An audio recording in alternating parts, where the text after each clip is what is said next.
Assalamualaikum warahmatullahi wabarakatuh. Perkenalkan nama saya Raffi Ardiansyah dengan NIM 252345 dengan prodi S1 Teknik Mesin.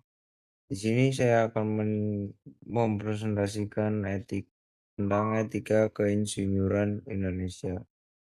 Oke, langsung saja. Ada urgensi dan prinsip dasar.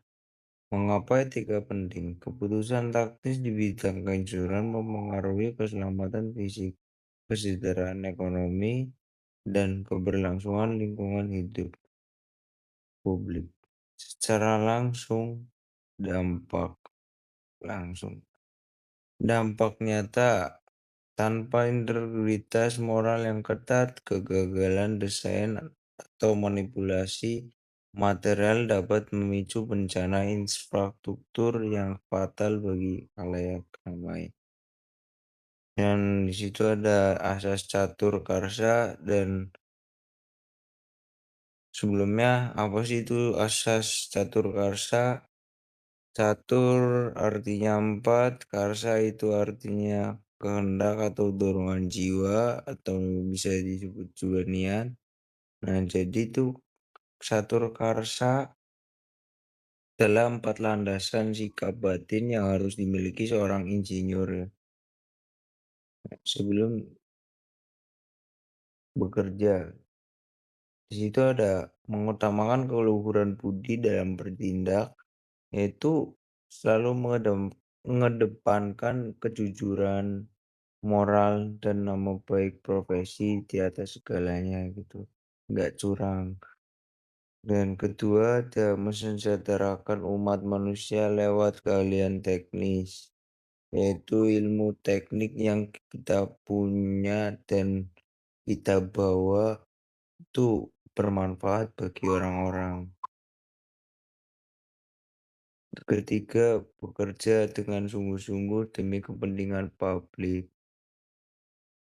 Itu totalitas penuh dengan tanggung jawab saat ia menyelesaikan pekerjaan. Dan keempat, ada meningkatkan kompetensi secara berkelanjutan. Tidak cepat puas, itu berarti terus memperdalam ilmunya dengan seiringnya perkembangan teknologi. Oke. Selanjutnya ada 7 tuntutan sikap Sabta Dharma. Nah, di sini Sabta dan Dharma. Sebelumnya apa sih itu Sabta Dharma? Sabta itu disebut dengan artinya ya 7 dan Dharma itu artinya kewajiban. Jadi 7 kewajiban kayak gitu. Di sini ada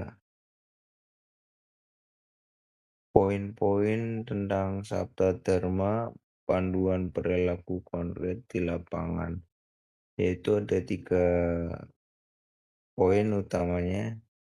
Yang nomor satu, keselamatan publik. Dengan mengutamakan keselamatan, kesehatan, dan kesejahteraan masyarakat dalam setiap karya dan rancangan teknis yang direalisasikan. Nah, itu jadi prioritas nomor satu dalam mendesain sesuatu kayak gedung, mesin, aplikasi, ya. Memastikan sistem tersebut aman untuk manusia apa enggak gitu. Keamanan tidak boleh juga dikorbankan ya demi menghemat biaya. Jadi harus jangan nanggung-nanggung untuk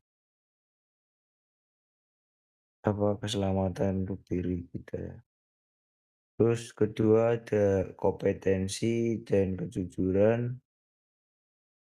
hanya menerima tugas yang sesuai dengan bidang keahlian dan menyampaikan pendapat atau laporan keinsinyuran berbasis data objektif. Nah, jadi misalkan di bidang teknik sipil ya, jangan mengambil proyek teknik kimia yang tidak Anda kuasai. Selain itu, kayak gitu. Laporan data di lapangan harus jujur, tidak boleh dimanipulasi, kayak misalkan melaporkan kualitas beton lebih bagus dari aslinya. Dan selanjutnya ada integritas profesional, menghindari benturan kepentingan dan menolak segala bentuk suap dan senantiasa membangun reputasi atas dasar mutu pelayanan. Jadi ya integritas profesional itu bersikap objektif, menolak suap atau korupsi ya guys, biasanya gitu, dan tidak memihak pada kepentingan pribadi yang merugikan proyek.